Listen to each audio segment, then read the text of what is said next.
It's 6:30 in the morning. Your alarm starts to go off, reminding you that you have a long day ahead, that you're dreading to even wake up in the morning. Do not worry, this is a struggle that I deal with every single day. I want to go over a few escapisms that I do in my everyday life that I do to fight against my mental struggles.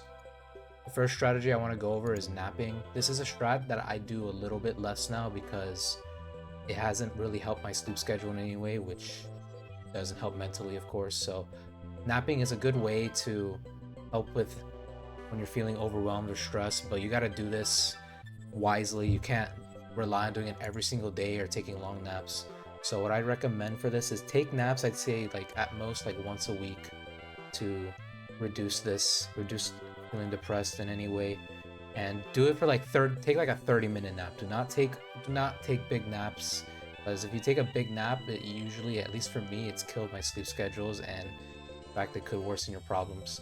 So I'd say nap for a short amount of time, get an alarm up 30 minutes, and that should hopefully help out. But this is a strategy that I don't recommend doing all the time because it's kind of fucked me up in ways, but if you do it wisely, it is a good way to escape feeling awful mentally. This has been something I've been doing for the past several years, and it's putting on a long 1 hour public speech in the background when I'm doing homework, when I'm editing a YouTube video, when I'm working on things for streaming. So I'm not a huge people person because I want to give a short little story. So in middle school, before COVID, I had a big friend group who I really liked being around. But then there was just one day, I'll never forget this day.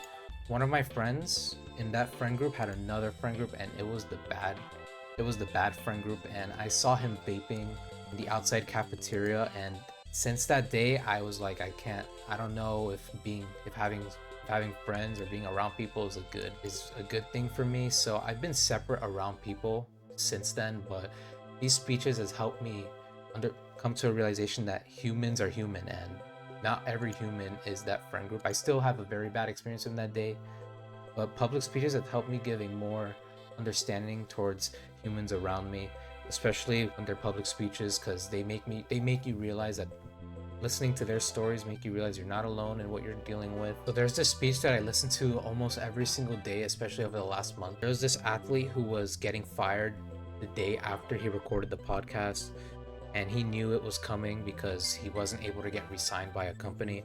So he went over how he felt during the day after his last day on the job and before the last day of the job, and it's really helped me build a connection with him in a lot of ways, make me realize if something very, very tragic happens in your life, it is not the end, just the beginning. You just gotta find new ways to go around things, and that's pretty much why I love listening to public speeches every single day in my life, to avoid when I'm feeling down and stuff, because they help you relate to human beings, one, and two, they share their stories about how when they're feeling depressed, when they're feeling stressed out, they go about what they do to avoid it and hobbies they do. So that's my second point. What I also do during my free time when I'm feeling super bored and I have not much to do is I go on very long walks. I'd say I walk like 2 hours every single day with my dog and sometimes by myself. This is a really relaxing way to get your mind off things by just being outside and experiencing the environment that you live in. This is to be the shortest point because just there's not much I can really go on about this. Is that I just go on a long walk, and it mainly just gets my mind off things. Especially when I'm walking my dog. My dog gets super excited to go on long walks. Whenever I take out the leash for him, he starts like jumping all over the place. He jumps on me. He jumps on the door.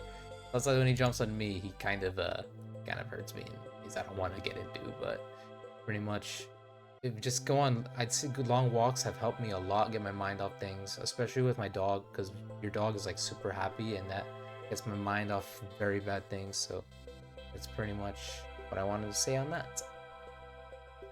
And the most important thing that I do, and what people really should do when they're feeling down mentally, is just talk to someone. If you're feeling very, very bad about a certain thing, vent about it to people you trust, whether it's someone you've met online, whether it's an IRL friend, whether it's your mother, whether it's your father, whether it's your brother. Please, you cannot hide what you do, what you're going through, just to you, because you're not gonna have any help from anybody to solve that issue. So if you're going through something very bad, you don't even have to really vent about it, because I don't really vent that much. But please ask somebody for help or for advice. Do not keep it within you. I've seen stories of people who keep it to themselves, and they end up doing very bad things to themselves. So that's my most important point. And I talk to certain people to avoid, if I'm going through bad things, I talk to them about it. If I feeling very down on myself, I talk to people in my community and things like that. So at the end of the day, just don't let things stay just with you.